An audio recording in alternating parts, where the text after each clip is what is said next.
Welcome to NSTV news. నేను సౌజన్య. ముందుగా ముఖ్యాంశాలు. మంచిర్యాల బెల్లంపల్లి నియోజకవర్గంలో గత బీఆర్ఎస్ ప్రభుత్వంలో అక్రమాలు జరిగాయని, ఈసారి అసెంబ్లీ ఎన్నికల్లో కాంగ్రెస్ పార్టీని గెలిపించుకుంటేనైనా అభివృద్ధి చెందకపోతుందానని కాంగ్రెస్ పార్టీ అభ్యర్థి గడ్డం వినోద్ కు ఓట్లు వేసిన ప్రజలు అందుబాటులో ఉండడం లేదు.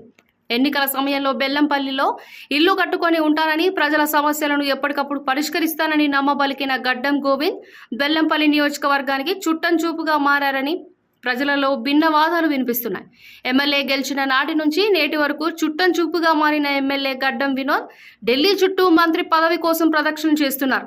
ఎమ్మెల్యేగా గెలిచిన గడ్డం వినోద్ బెల్లంపల్లి కనిపించని ఎమ్మెల్యే మంత్రి పదవి వస్తే బెల్లంపల్లికి వస్తాడా అని ప్రజలు అనుకుంటున్నారు. ప్రజా సమస్యలపై దృష్టి పెట్టని ఎమ్మెల్యే బెల్లంపల్లికి వచ్చిన సందర్భాల్లో ప్రజల సమస్యలు చెప్పుకోవడానికి వచ్చిన చుట్టూ ఉన్న కాంగ్రెస్ నాయకులు ఎమ్మెల్యే వద్దకు వెళ్లకుండా మేము ఉన్నాము కదా, ఎమ్మెల్యేతో పని లేదు అని ప్రజలను ఎమ్మెల్యేలకు కలవకుండా చేస్తున్న ఆయన